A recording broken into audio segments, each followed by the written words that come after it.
Hey folks at home, welcome to the PhD Going Industry podcast. I am your host, Dr. Matt Carlson, and the purpose of this podcast is to help grad students find jobs after grad school, particularly jobs in the business world. However, from time to time, I like to have academics on to provide an alternate perspective, and that's exactly what we have this week.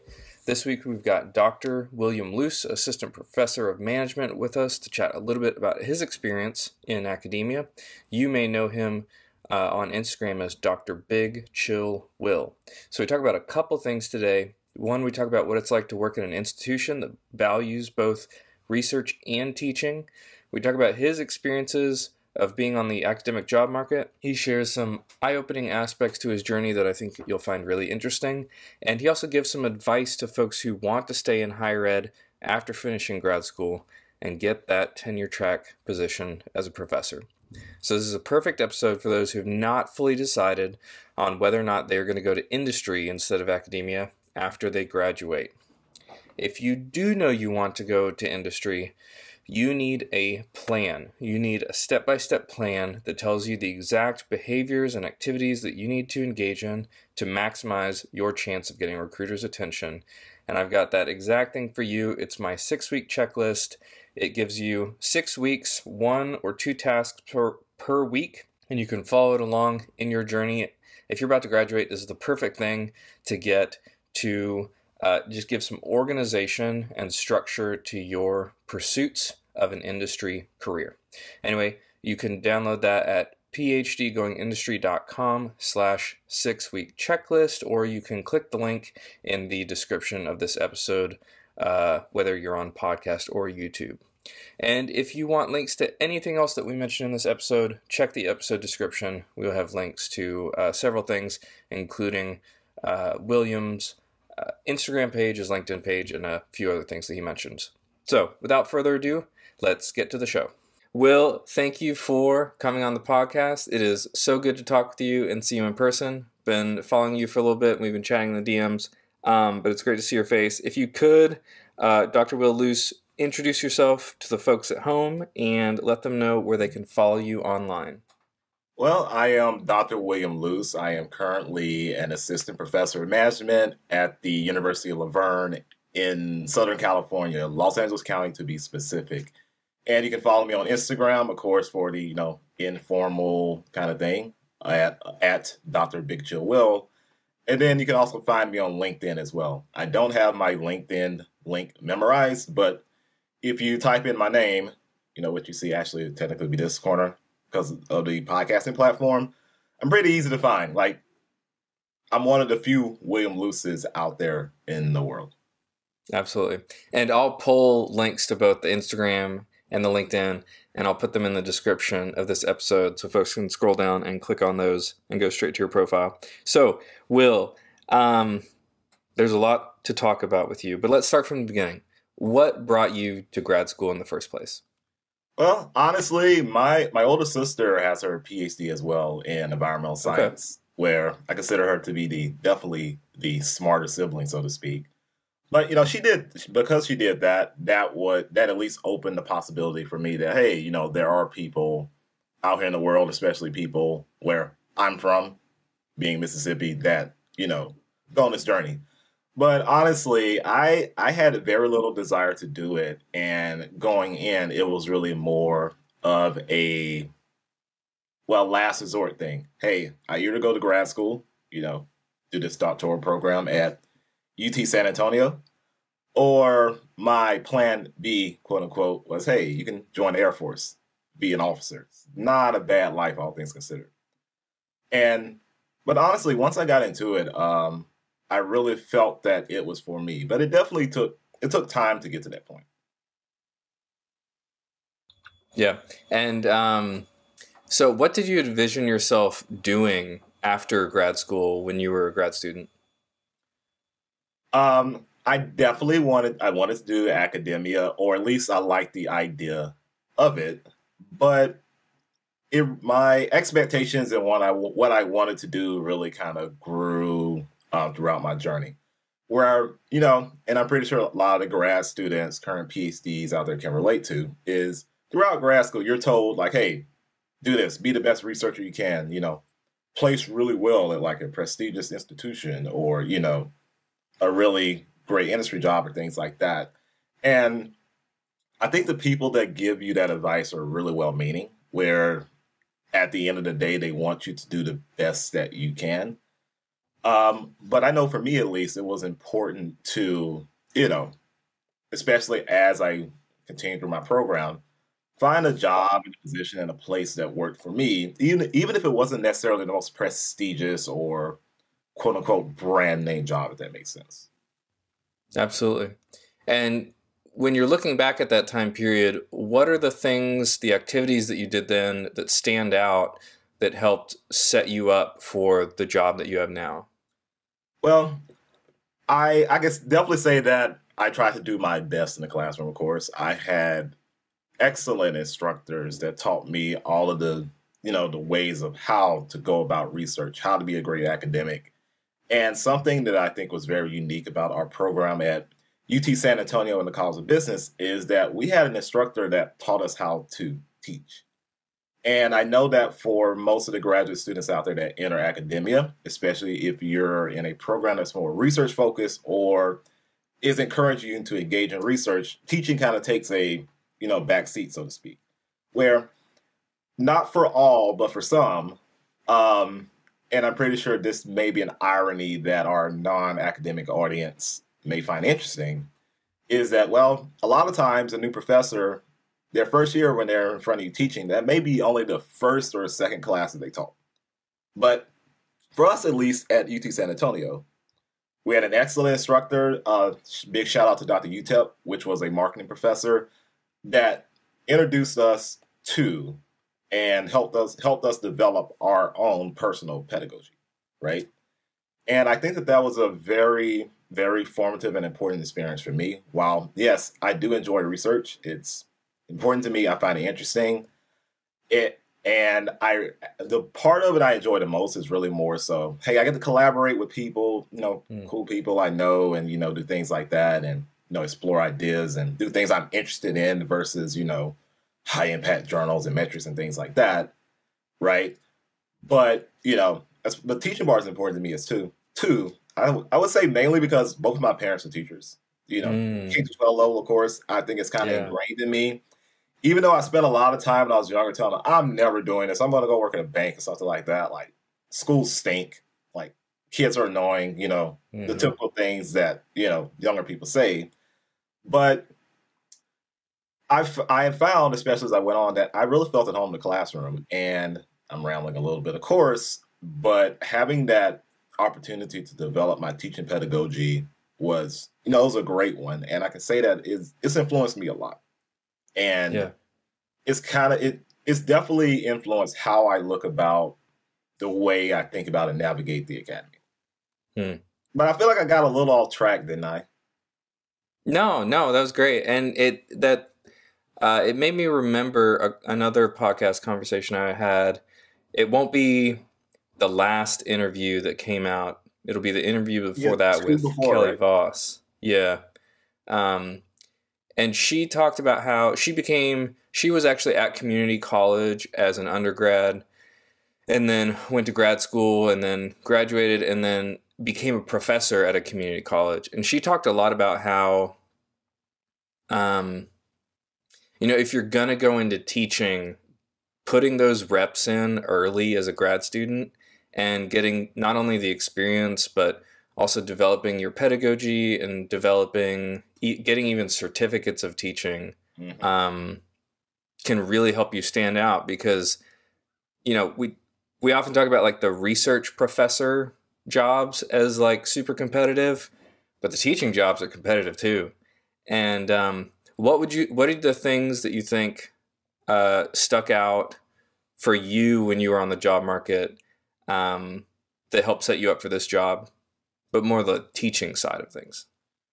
I would definitely say putting the reps in was important because, as a graduate student, of course, we are often, I don't want to say free labor, but we were definitely, how can I say this? We were definitely labor that was maximally utilized, if that makes sense. So I ended up teaching principles of management, that Management 300, that intro course, depending on the institution where you are. I ended up teaching that about 8 or 9 times. 8 or 9 times? Dude, Yes. I taught one course as a grad student. That was it. It was more like, hey, graduate students, this is the course you're going to teach. And as I was going through my program, we were hiring more professors in my area of domain expertise where if they're coming in as new hires, they're negotiating. They're like, hey, I want to teach organizational behavior, which is my area of expertise. I want to teach compensation. So I never got to teach the courses in my area of expertise. And I honestly think that probably did not help me on the job market just for people like, looking at my CV letters and things like that. But I do feel that just having the time in the classroom is very helpful on the back end because you don't want to show up to the job the first day or whatever and you not know or have very little experience in the classroom, right? Yeah. And I feel that we often underestimate I feel like we often underestimate the importance of, presence. And I don't want to say charisma because that can be a loaded term, but at least the idea of presence in the classroom being engaging.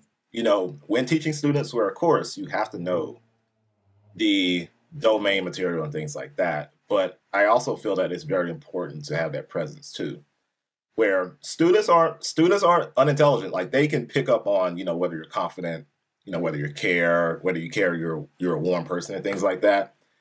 And I think that can go quite a long way in your classroom performance beyond you just knowing the content. Because I can tell my students, like, every model or every motivation model, things like that or whatever. I can put the planned behavior model, Eigen and Fishbein. I can draw that up there. But at the end of the day, like, what does that mean to them? How did I make that come alive for them? Or how do we discuss and take on this material in a way which they can immediately go apply it in their everyday lives? Not necessarily work, but life in general. Yeah, that makes a lot of sense. So let's maybe fast forward a little bit to the point in time in grad school when you were on the job market or preparing to get on the job market. What was that process like of preparing to start submitting out applications? I would say that it was very anxiety provoking for me, where we know that publications are important when you're on the job market as academic. But at the time, I had 0 academic publications. I only had a lot of promise.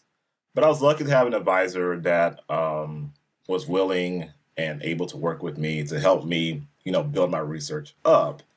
And I can say that in some cases, the expectations for graduate student research productivity is very skewed, where the exceptional graduate students are considered to be the norm. Like, hey, you have 3 or 4 publications. That's great. But and that looks good, but when you really think about it, how much did that graduate student, I'm not knocking the quality of anyone's work, but how much did that grad student really do that research? Or were they just a co-author that happened to be there helping out, right? Or rather, I think the larger question that institutions should ask themselves when evaluating candidates is that, can this person produce independently? Right? Not just research, but also can they do the job of being a professor independently, where it's nice to have, the help of your advisor, people from your institution, your previous institution. But as I've been told many times, once you get that job, you're there in your office and you have to do the job yourself and no one is coming to help you. But the research part was important, where I feel like if I would have had more publications, I would have, in quotation marks, placed at a more prestigious institution. But also, I also think it's very important too to be able to tell your story in terms of, at least research-wise and teaching-wise. This is my not necessarily core belief. This is the core thing I'm interested in, and here is a conceptual layout of here are the things I'm working on when it comes to research. Here's a mental map that I have in my mind that I'm displaying for you, right? You people that want to hire me, give me a job, are the things I'm going to be working on. Because something else I think that's important for, again, hiring committees, people that are going to make an investment in time and money in you, to hopefully hire you, is that they want to see, they want to see that, they want to see what you're working on, and they want to see how you're thinking about it. And this often swings in the other direction where people feel that they have to work in, one area on one thing. Like I have to study compensation, or I have to research negotiation, which is fine. And some people do that. But I also think that people want to see how your work, ties together, or how can you tie everything together for them.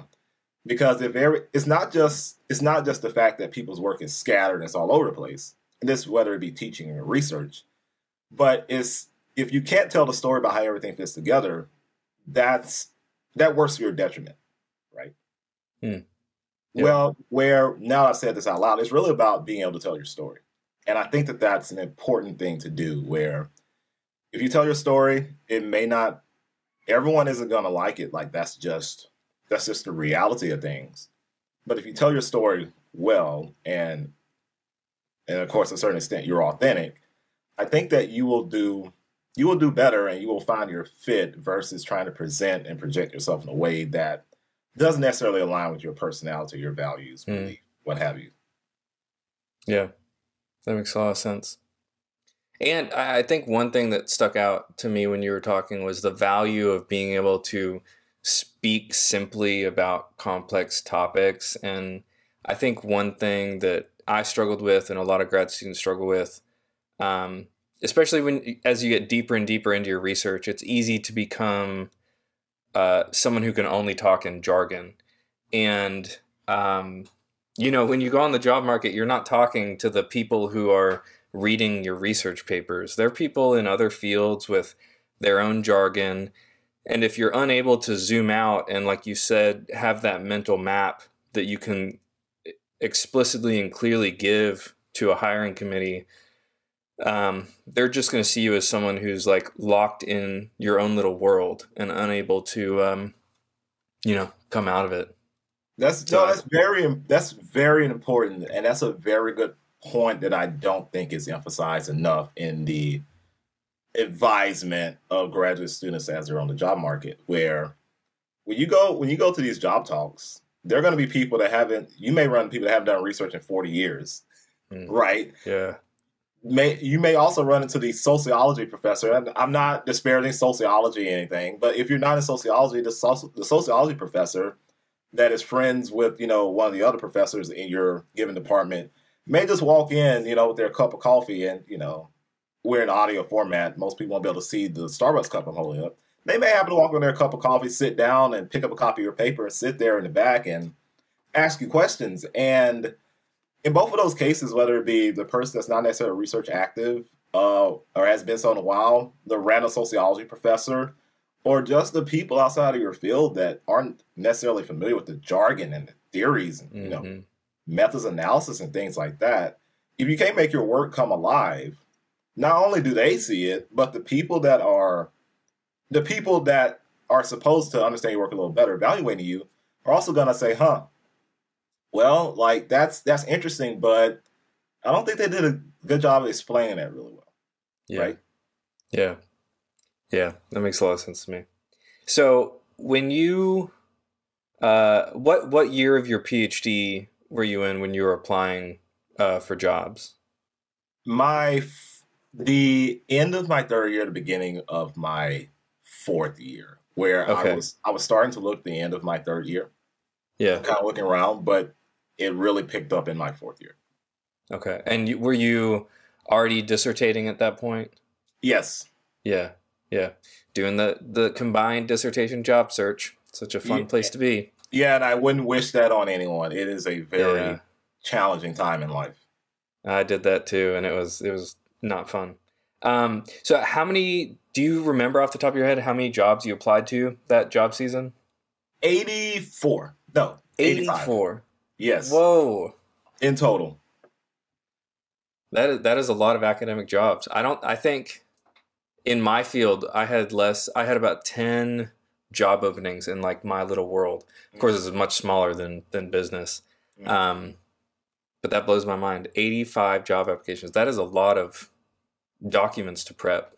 Well, I'll tell you this. I had templates. I was lucky to, well, first of all, having an older sister, the PhD helps because she writes things, similar things in different fields, of course, similar things all the time.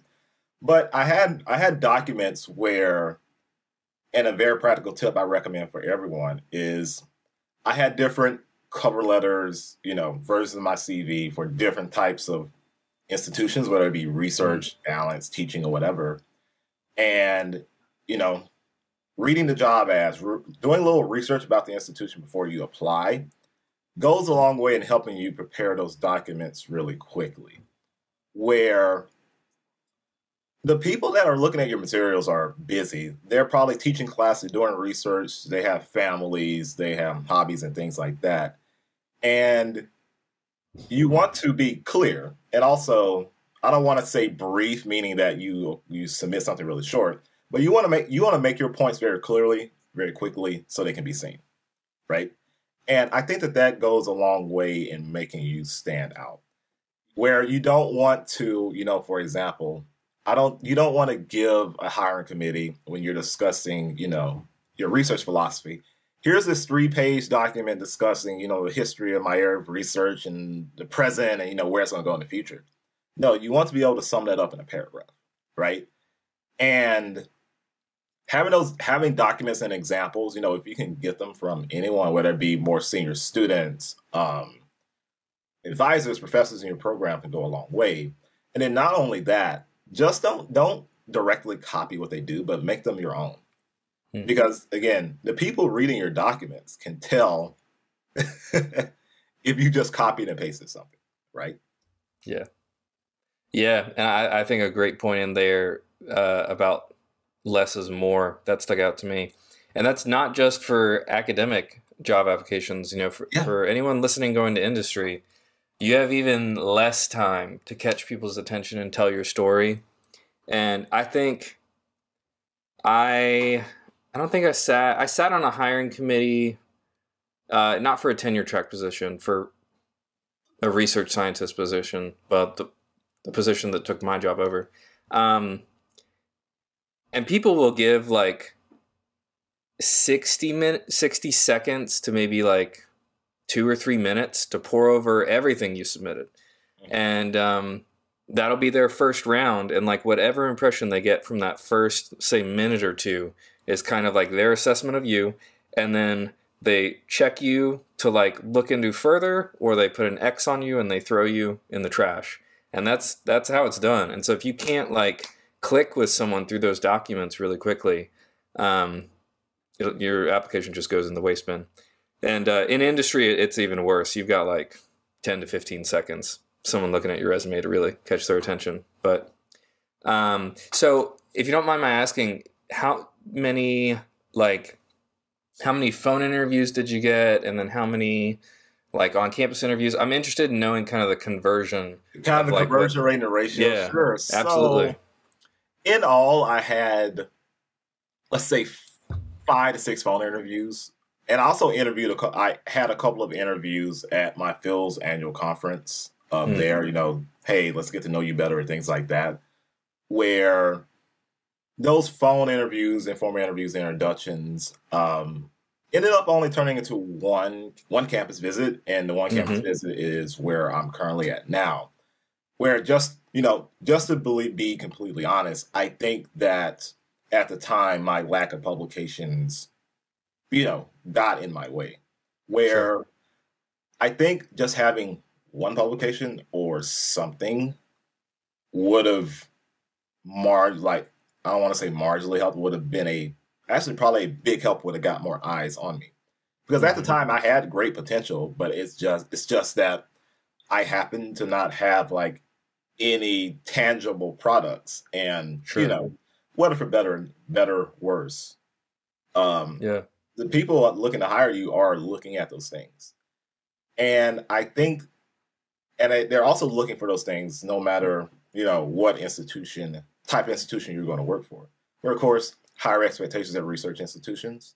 But I would say now more than ever, everyone wants you to be, you know, quote unquote research active. Mm-hmm. Yeah. I mean, honestly, I feel like, so that was 85 applications, 5 to 6 calls, and then 1 campus visit. I mean, that follows the conversion for industry jobs pretty closely. I think it's if you do 100 applications, you'll get 10 calls and 1 offer, something like that. And so that falls pretty closely to that. And I think for folks who hear about the academic job market being so difficult to get a job, I think one thing to point out is that it's probably is a similar conversion. There's like an 8% chance that a application will turn into a job offer, 8% or less. And if you're in a field that has 5 positions or 10 or even 20 positions open a year, your chances of actually getting an application turning into an offer just slim down just because there's not that many opportunities to submit. What was your campus visit like? It was amazing. It was supposed to my current employer, of course. I had never heard of this university before, ever in my life. As I was applying, looking at different universities' websites, I was like, oh, I've never heard of this place before, but it's in Southern California. It seems nice. And honestly, I fell in love with the place from the moment that I got off the airplane. I had dinner with one of the senior professors here. The people were amazing. They were engaging, and I felt like I was at home here. And that's awesome. Some people have different priorities or things like that when it comes to, jobs. But I do think over the mid to long term, the way that you see yourself fitting in matters a lot. Because if you're not just about fit, but if you don't see yourself being happy at a place, how are you going to be productive? And if you're not productive, whether it be teaching, research, whatever they ask you to do, how are you going to keep, very practical speaking, how are you going to keep the job? Mm-hmm. Yeah, that's awesome. And so what was you're in your second year there? No, starting my 5th year, man. Time is flying. 5th year. Yeah, pandemic How long time. Okay. Maybe we've been following each other for longer than I thought. Probably so. So 5th year. So are you going to go up for tenure in the next couple of years? Yes, I go up in the fall. I have to have everything submitted beginning of August, end of August. Very cool. That is awesome. Okay, well let me fast forward then a little bit. So one of the things, and I think you used this phrase a little bit earlier in our conversation, is that you work at a balanced institution where both research and teaching matters. What's that like? I would definitely say that in comparison to what people within the academic industry consider, the job professor to be, I have to devote a little, I don't want to say more time to teaching, but I do have to be intentional about my time in the classroom because this is a smaller private institution, smaller class size, and students expect more engagement and contact with their professors, right? Where on average, my classes tend to be anywhere from 12 to 15 students. It's like that typical smaller private school educational liberal arts experience, right? And because of that, I just can't roll into the classroom and say, hey, let's lecture for an hour and a half. Here's this test with, here, take this test with Scantrons, and then I'm out, right? It's really more like I still do lectures, I still do things like that, but it's really more like, hey, let's have these deeper conversations about topics and things like that. And I enjoy it, but it's definitely different than the experience of teaching at a mid to large state institution, right? Where larger state schools, especially in the colleges of business, there's I don't want to say they're factories or machines and things like that, but usually your classes are much larger, usually around 40 students or more on average. Of course, you may get to know some of your students, but not necessarily all of them. But you show up to the classroom, you do your lectures and things like that. Outside of that, there are like, hey, teaching is important. Don't devote too much time to it. Focus on your research, right? Yeah. And it's a little different here where, yes, I'm expected to be engaging, interesting in the classroom, do the best I can for my students. But also, if I don't do research, I'm not going to have my job, right? Yeah. So, between doing that, it's also important for me to, be research active. And I think that the more I think about it, I think sometimes, if you're at one of these institutions where, larger state school, higher research expectations, you almost have too much time to do research, if that makes sense, where you can mull on topics, you can, overthink. But I know for me, things have to get done I don't want to say pretty quickly, but I'm my timeline's a little more compressed than what it would be for someone at like a R1, Research One institution or things like that, where I have to make quick decisions, things have to go out and things like that. And I especially emphasize that for myself because I am an overthinker. And if you let me sit and think about something, I'll think about it for a whole semester and nothing gets done. Yeah. So I would say overall, the time and care in the classroom matters more at an institution like mine. But there are research expectations. And I think that this applies anywhere, no matter where you work. If you're a good researcher, it allows you certain benefits, right? Or it gains you certain benefits, certain notoriety on campus. Yeah. And with your colleagues. Not necessarily with your colleagues, because most students don't really care. They don't care, like, you're writing another paper on turnover. Like, they don't care about that. Yeah. Yeah, that makes sense. That's funny. So one topic that grad students ask me a lot about is work-life balance. And, I hear different stories of work-life balance from different folks. What would you say your work-life balance is like in academia? Because of the institution that I'm at, I think it's pretty good, where one thing that I really gravitated towards and found interesting, not just when I was interviewing at my current employer, but now that I'm here, is that my colleagues have lives outside of work.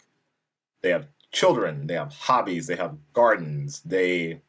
One of my colleagues is a natural bodybuilder, right?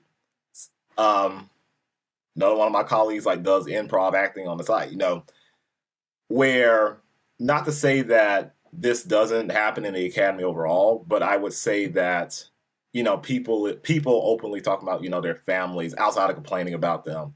Hey, I have hobbies outside of these things. I like to travel. It doesn't necessarily fit the archetype of what people expect, especially people in this space, expect academia to be like. And it's a breath of fresh air where I enjoy my weekends. I take my time. I go to the beach. I hike. I try to be active in things like that. And I think that it is important to have that balance because we can't work all the time. And I find that I have the best ideas, if you want to make this, purely instrumental thing. I have the best ideas when I'm not doing work, if that makes sense. Yeah, it makes a lot of sense to me. And I feel like the value that you bring to the classroom is much greater if you do have that, that personal work-life balance where you can actually recharge and then come back with new energy. Because it's almost a trope of going to an R1, state university, and the exhausted, grumpy professor rolls in and kind of stumbles through their PowerPoint slides and then runs out while they're, sending emails on their iPhone, and then you don't hear from them for, a week or two. Makes a lot of sense to me. So what other benefits would you say come along with being a professor at a more balanced institution or liberal arts university? Is that the term that you gave to it? Yeah, I would say liberal. I consider us to be a liberal arts university. But yeah, I guess that's the right term. Sure, I don't know. Yeah, I think that works. But I I would also say that, in addition to like there's more work-life balance, research expectations aren't as strenuous, but they're definitely still there. I would also say, especially because our university is definitely embedded here in the local community, and also there are other smaller liberal arts institutions nearby. I would say that, sometimes because our individual institutions may not emphasize or be necessarily interested in the research that we as individuals do, I think there are plenty of opportunities for collaboration, right? Where, and I don't mean to stereotype, R1 professors, because there's a lot of collaboration going on there, but I do feel that at times, being in a, smaller liberal arts institution where it isn't necessarily this cutthroat environment, I think that my colleagues at, other places are definitely more willing to collaborate on ideas.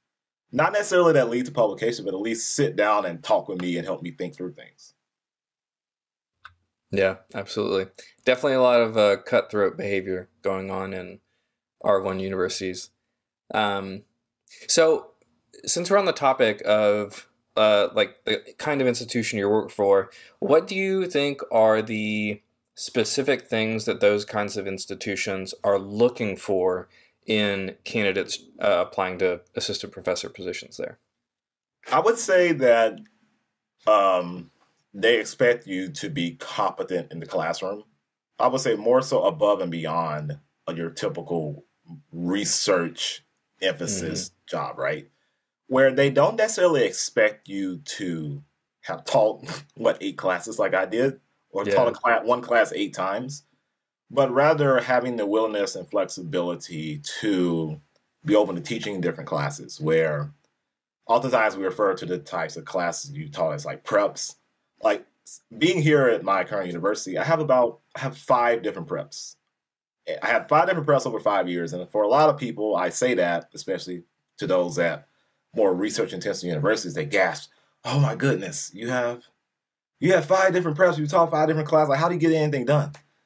It's really not, it's not that difficult, right? Where you're expected to be more versatile in the classroom as far as like what you teach. But I also think that you do yourself, your students, and the institution a favor if you try to find common threads and commonalities in the classes that you teach. And this isn't to say that I use the same material in different classes, because it doesn't necessarily work like that. But going back to the idea of pedagogy for a moment, and being that, I'm teaching in a specific field, being management, the management side of business, is a lot of the concepts like really, they tie together in very specific ways that you really only see when you really sit down and think about it. So I think that it's important to be able to, be versatile as far as like, what you teach, instead of being expected to teach one class, which is often done at your more, again, research intensive institutions. Yep. Makes a lot of sense. So one of the things that you had mentioned before we started recording was that you wanted to talk about choosing your own path in academia. What were you referring to when we were talking about that? I would say mainly where it's just not important, actually, let me rephrase that. I think it's important for, for us to care about our work, do quality work. But oftentimes, we're told, whether it be from advisors, other students, professors, and things like that, that, the typical research one job is the archetype and the pinnacle of academia, right? Where this is what you should aspire to be. And I think that for most people in most situations, that archetype and everything that comes along with it isn't necessarily the ideal. But even if you're interested in that and you want it, I think that there is significant room to bring yourself into these jobs, whether you do academia, industry, or whatever, and make it your own, right? Where one specific example I see a lot of, and I'm not picking on anyone, is that, we discussed previously making research relatable and practical. I think it's important for us, we're doing this research at these institutions where a lot of times it's inaccessible. I think it's important for us to make our work accessible to everyone, right? Something that's not necessarily valued and emphasized in this archetype of the research one, research professor, right? And I will also say that, I think it's also important for us to be engaging and interesting, not just for the sake of doing so, but rather being engaging and interesting where we're trying to get people outside the academy interested in the things that we teach, the things that we research, and also the things that, we're passionate about as well. Where again, that kind of goes outside of the archetype of the stereotypical research professor. But I think that that's important, just because number one, I think it makes life more rich and interesting. And also number two, with a lot of people questioning the value of what happens in the academy and higher education now more than ever, practically speaking, just for the sake of survival, I think it's important for us to do that, to show that we have value outside of us just publishing in isolation, researching obscure topics, and, just solely teaching classes, where it's important for us to, relate our work to the larger world. Yeah. Yeah, that makes a lot of sense to me. Well, we are coming up on the end of our time recording together, Will. Was there, before we start jumping into the end segment, is there anything that you wanted to chat about that we didn't get to today? No, really, no, that's it. I feel like that overall it's important for us to, do quality work, do the best we can, but also, be authentic and find spaces and places where we can be authentic and our talents and abilities are embraced. And not necessarily doing what we're told to do, even though, and I've repeated this a couple of times, oftentimes the people that tell us these things kind of have our welfare, best intentions in mind.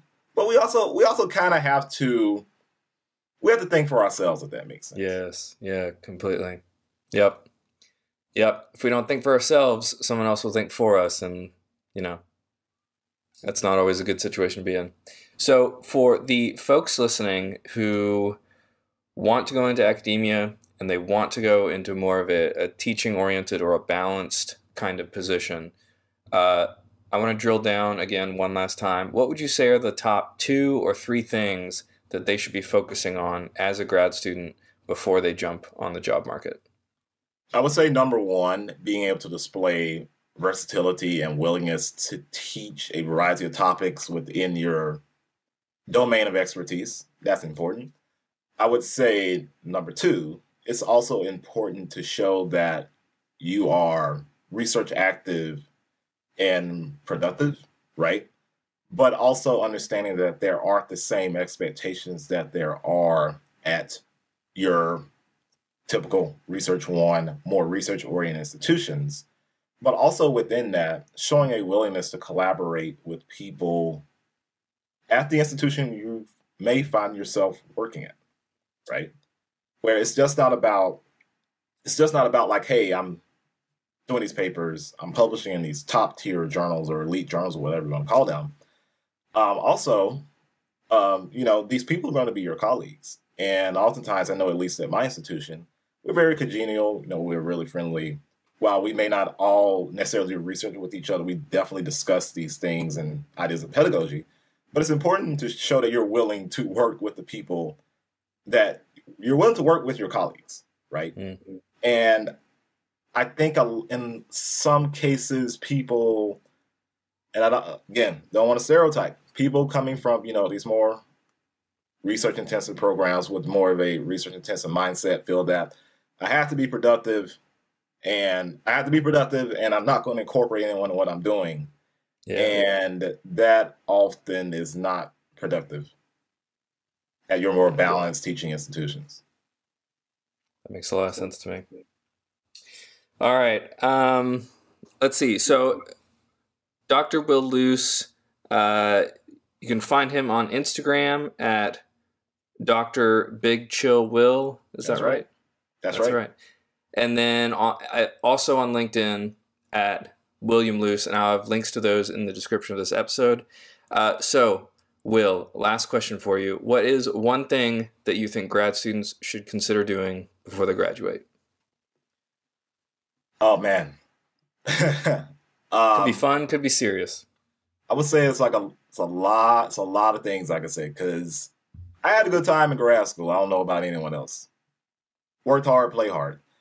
Yeah. But I would definitely recommend like, hey, find a hobby that interests you outside of your work, right? Mm, Because we're not robots. We can't work all of the time. absolutely. Do you have a specific hobby? I think I know what it is. No, I have a few, Oh, I play okay. golf. Yep. I like to be active. Definitely enjoy hiking, working out and things like that.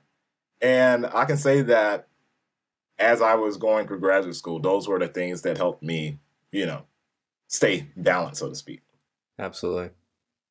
Absolutely. Being balanced is so important.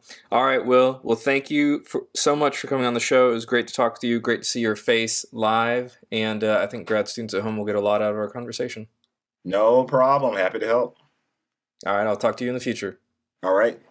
All right, folks, that was my conversation with Dr. William Luse, aka Dr. Big Chill Will. I hope you got a lot out of that today, and be sure to check out the episode description to links for everything that we talked about.